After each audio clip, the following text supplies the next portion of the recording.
പുതിയൊരു വീഡിയോയിലേക്ക് എൻ്റെ എല്ലാ കൂട്ടുകാർക്കും സ്വാഗതം. അപ്പോൾ ഇന്നത്തെ റെസിപ്പി നല്ലൊരു അടിപൊളി ഗീ കേക്കിൻ്റെ റെസിപ്പി ആയിട്ടാണ് ഞാൻ വന്നിരിക്കുന്നത്. അപ്പോൾ നമുക്ക് റെസിപ്പിയിലേക്ക് കടക്കാം. 1 കപ്പ് മൈദ അത് അരിപ്പയിലേക്ക് ഇട്ട് കൊടുത്തിട്ടുണ്ട്. 1 ടേബിൾ സ്പൂൺ ബേക്കിംഗ് പൗഡർ ഇട്ട് കൊടുത്തിട്ടുണ്ട്. 1 നുള്ളു ഉപ്പ്. ബേക്കിംഗ് സോഡ വേണ്ട കേട്ടോ. ഇനി ഇതൊന്ന് നന്നായിട്ടൊന്ന് 3-4 പ്രാവശ്യം ഒന്ന് ചെലിച്ചെടുക്കാവുന്നതാണ്. നല്ലതുപോലെ ഒന്ന് ചെലിച്ചെടുക്കാം. അപ്പോൾ അതിലുള്ള കട്ടയും അങ്ങനത്തെ തരിതരിപ്പുള്ള സാധനങ്ങളൊക്കെ നമുക്ക് മാറ്റിയെടുക്കാവുന്നതാണ്. അങ്ങനെ 3 പ്രാവശ്യം നമുക്ക് ഇതേപോലെ ഒന്ന് അരിച്ചെടുക്കാം. അപ്പോൾ അതാ അങ്ങനെ അരിച്ചെടുത്തിട്ടുണ്ട്. ഇനി ഇതൊന്ന് മാറ്റി വയ്ക്കാം. ഇനി ഒരു നനവില്ലാത്തൊരു പാത്രത്തിലേക്ക് 2 കോഴിമുട്ട ഒന്ന് ഉടച്ചൊഴിക്കാം. നമ്മൾ ഈ പഞ്ചസാര ഇതൊക്കെ ഒന്ന് മെൽറ്റ് ചെയ്യാൻ എടുക്കുന്നുണ്ട്. അതൊന്ന് ചൂടാക്കി എടുക്കണം കേട്ടോ ഈ കോഴിമുട്ട. അപ്പോൾ നമ്മുടെ കേക്ക് ഒരുപാട് അങ്ങോട്ട് പൊന്തി വരാതെ ഇരിക്കാനാണ് കേട്ടോ ഇങ്ങനെ ചെയ്യണത്. കോഴിമുട്ടയും പഞ്ചസാര ഒന്ന് ചൂടാക്കി എടുക്കണത്. അപ്പോൾ ഈ കോഴിമുട്ടയും പഞ്ചസാര ഒന്ന് നന്നായി ഒന്ന് യോജിപ്പിച്ചെടുക്കാം. അതിൻ്റെ മഞ്ഞയെല്ലാം നന്നായി ഒന്ന് ഉടച്ച് ഇതേപോലെ ഒന്ന് ആക്കിയെടുത്തിട്ട് നമുക്ക് ആദ്യം തന്നെ അടുപ്പത്ത് കുറച്ച് വെള്ളം വയ്ക്കാം. ഇതേപോലത്തെ ഒരു പാത്രത്തിൽ പിന്നെ നമ്മുടെ ഈ കോഴിമുട്ടയും പഞ്ചസാരയുള്ള പാത്രം ആ വെള്ളത്തിൽ മുട്ടാത്ത വിധം വേണം വയ്ക്കാനിട്ടാ. അപ്പോൾ ഒരു മീഡിയം ലെവലിൽ ചൂടാക്കി വെച്ചിട്ടുണ്ട്. വെള്ളം അതിനനുസരിച്ച് കുറച്ചേ എടുത്തിട്ടുള്ളൂ. എന്നിട്ട് ഇതൊന്ന് ആ ഒരു ചൂടിൽ ഒന്ന് നന്നായി ഒന്ന് ഇളക്കിയെടുത്തിട്ട് ഇത് ചെറുതായി ഒന്ന് വെള്ള കളറാവും അതുവരെ ഒന്ന് യോജിപ്പിച്ചെടുക്കാം. ഇപ്പോൾ ഇതാ ഏകദേശം ഇത് റെഡിയായി വരുന്നുണ്ട്. കുറച്ച് സമയം കൂടി ആക്കാം. അപ്പോൾ ഇതാ വെള്ള കളറായി വന്നിട്ടുണ്ട്. അപ്പോൾ ഇതിലത്തെ പഞ്ചസാരയൊക്കെ ഏകദേശമൊക്കെ ഒന്ന് ഉരുകി റെഡിയായി വന്നിട്ടുണ്ട്. ഇനി ഇതൊന്ന് ഇറക്കി വെക്കാം കേട്ടോ. ഇനി ഇവിടെ വെച്ചിട്ട് നമുക്ക് ഒന്ന് നന്നായി ഒന്ന് ഒരു 3 മിനിറ്റ് യോജിപ്പിച്ചെടുക്കാം. കൈവിടാതെ തന്നെ ചെയ്യണേ. അതേപോലെ തന്നെ നമുക്ക് അടുപ്പിൽ വെച്ചിട്ടാക്കുമ്പോഴും അങ്ങനെ ശ്രദ്ധിക്കണം. പിന്നെ 1 ടേബിൾ സ്പൂൺ വാനില എസൻസ് ഒഴിച്ചു കൊടുത്തിട്ട് നന്നായി യോജിപ്പിച്ചെടുക്കാം. ഇനി നമുക്ക് ആ മൈദൻ്റെ മിക്സ് ഉണ്ടല്ലോ അത് ഇതിലേക്ക് കുറച്ചായിട്ട് ഇട്ട് കൊടുത്തിട്ട് ഒന്ന് ഇളക്കി യോജിപ്പിക്കാം. ഒന്നായിട്ട് ഒപ്പം തന്നെ ഇട്ട് കൊടുത്താൽ കട്ട കുത്താൻ ചാൻസ് കൂടുതലാണ്.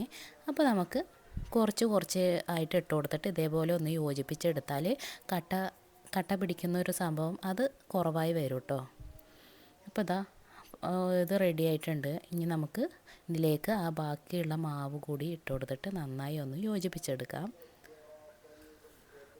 അതാ ബാക്കി കൂടി ഇട്ട് കൊടുത്തിട്ടുണ്ട്. ഇനി ഇതൊന്ന് നന്നായി യോജിപ്പിച്ചെടുക്കാം. അപ്പോൾ നിങ്ങൾക്ക് വേണമെങ്കിൽ ഒരു 3-4 പ്രാവശ്യമൊക്കെ കുറച്ചായി ഇട്ട് കൊടുത്തിട്ട് ഒന്ന് യോജിപ്പിച്ചെടുക്കാം. അപ്പോൾ ഇളക്കി വരാനുള്ള ഒരു ബുദ്ധിമുട്ട് മാറിക്കിട്ടും. അപ്പോൾ നമ്മുടെ മാവൊക്കെ ഇതേപോലെ ഒന്ന് നന്നായി ഒന്ന് റെഡിയാക്കി എടുത്തിട്ടുണ്ടേ. അപ്പോൾ ഇത് റെഡി ആയിട്ടുണ്ട്. ഇനി നമുക്ക് വേണ്ടത് ഒരു ഇളം ചൂട് പാല് വേണം. അത് ഒരു 1/2 കപ്പ് പാലാണ് വേണ്ടത്. ഒരു ഇളം ചൂട് പാല് അതിലേക്ക് നെയ്യ് 1/2 കപ്പ് ഒഴിച്ചു കൊടുത്തിട്ടുണ്ട്.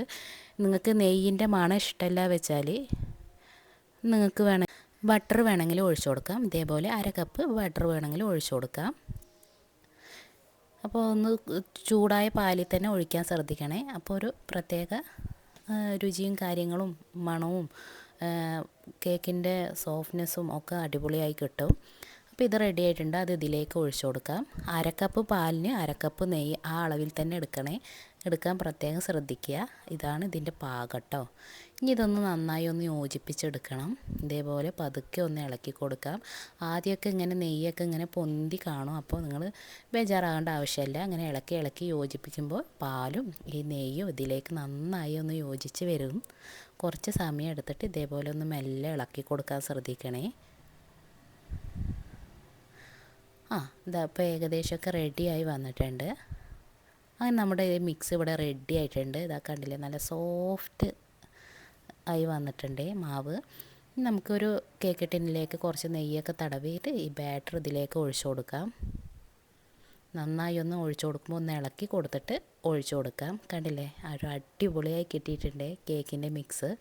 ഇനി ഇതിൻ്റെ ബബിൾസൊക്കെ ഇതേപോലെ ഒന്ന് ടാപ്പ് ചെയ്തിട്ട് ഒന്ന് കളയാം. അതേപോലെ വിക്സ് വെച്ചിട്ട് വേണമെങ്കിൽ ആക്കാം.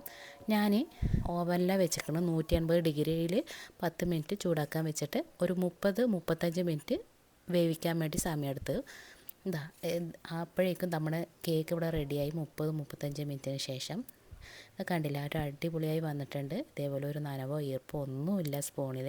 അതിന് ഇപ്പോൾ നല്ല ചൂടുണ്ട്. ചൂടാറിയതിന് ശേഷം നമുക്കിത് മുറിക്കാവുന്നതാണ്. അങ്ങനെ ചൂടൊക്കെ ആറിയിട്ടുണ്ട്. ഒരു പ്ലേറ്റിലേക്ക് മാറ്റിയിട്ടുണ്ട്. ഇതൊക്കെ കണ്ടില്ലേ, നല്ല അടിപൊളി കേക്കാണ് വന്നിരിക്കുന്നത്. ഇനി നമുക്കിതൊക്കെ ഒന്ന് മുറിച്ചെടുക്കാം കേട്ടോ.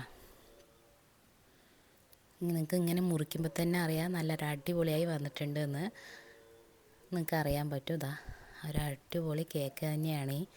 ഇതേപോലെ നല്ല ടേസ്റ്റും ആ നെയ്യും ആ പാലിൻ്റെയും ഒക്കെ അങ്ങനെ ചേർത്തിട്ട് ഇതാ കണ്ടില്ലേ, ഒരു അടിപൊളി ടേസ്റ്റാണ്. അപ്പോൾ എൻ്റെ എല്ലാ കൂട്ടുകാരും എന്നെ സപ്പോർട്ട് ചെയ്യാൻ മറന്നു പോകരുതേ.